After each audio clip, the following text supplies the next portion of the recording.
I'm in a Facebook group called Admins Approve This just to watch OP get dragged, and nowhere has it been more obvious that a person has gotten dragged, as in the case of Noor Azizah Rohingya, who seems to have disappeared. So poops, if you didn't know about Noor Azizah, just know that she's been the most hated woman in Malaysia over the past 2 weeks. Or wait, is it second most hated woman? Anyway, Noor Azizah is famous for giving this speech where she complained about 2,000 Rohingya children being detained in immigration centers, about how horrible it all was. It was actually false, by the way, since apparently that number includes all children and it was only temporary detention, not perpetual. To the point that almost every Malaysian and their grandmother came out and started exposing her. Oh, so hateful with your 400,000 signature petitions. Oh, and a full-on tag called Ungrateful Rohingya. But you know what's even worse? Even her own Rohingya friends started betraying her, as we can see with good old Prince here. Today I will be making an important statement about this matter. I believe it is important to remember that your experiences and opinions are your own and it do not represent all the Rohingya refugees in Malaysia. Many members of our community have different views, different experiences, and different perspectives. If there are any misunderstandings or statements that may have created an unfair impression of Malaysia, the Malaysian government, the Malaysian people, I would respectfully encourage public clarification where necessary.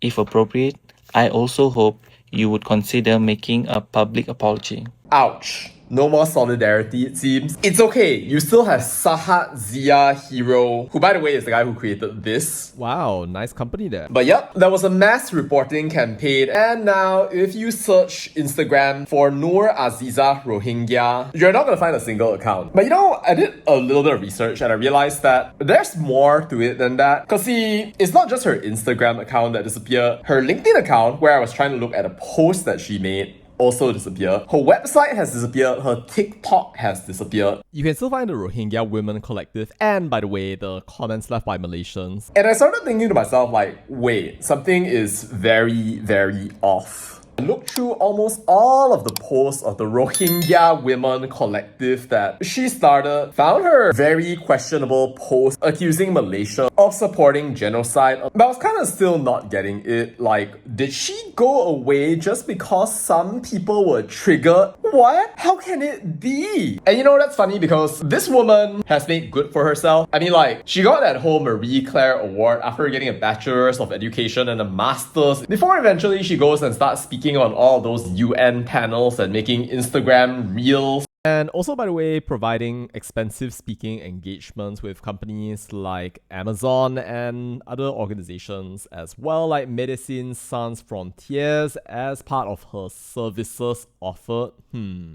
Very interesting. Anyway, started doing some extra research and realized that amidst all the threads about how what she was saying was false, some people accusing Malays of being Zionist, stories of worker manipulation, discussions with Yasmin Ullah, a rabble rouser as you can see, about Shafiur Rahman, who blocked the petition, and some pretty good writing. I discovered this. Basically, somebody took screen captures of a couple of posts that Azizah made where she talked about how she ended up exiled in Sabah, apparently, fleeing violence so severe that even the treacherous sea seems safer than staying behind, and somehow ended up reaching Sabah, Malaysia. And I'm like, huh? Very unlikely, but okay, sure.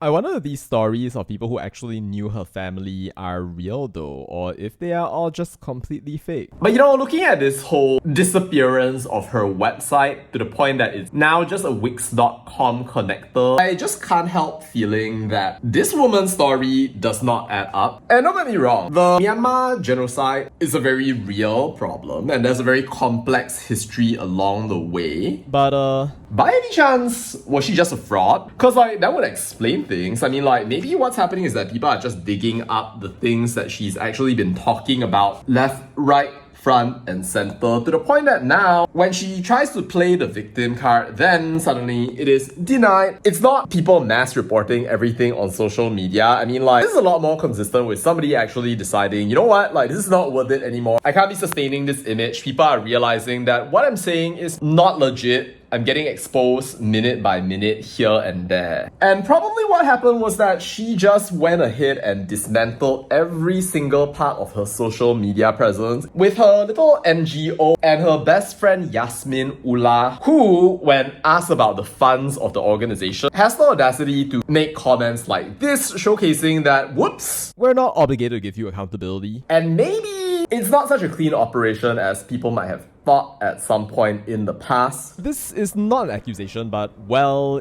yeah. Maybe there is something to be said about how if you have skeletons in your closet and you are hiding something, then maybe you shouldn't be going out there and trying to act like a hero for justice for the entire world. But yeah, whatever it is, it looks like Noor Azizah has disappeared. I don't know if it's really because she was reported into hell or there really is some sort of plan out there to membenam every single thing that she talks about. But yes, Boops, what do you think? Why did Noor Azizah disappear? Is Noor Azizah a legit activist shut down by the horrible Malaysian people? Or is she a fraud hiding away from the Malaysian people and from the world because people know her true colors? Let me know your thoughts down in the comments. That's obviously about that, and bye.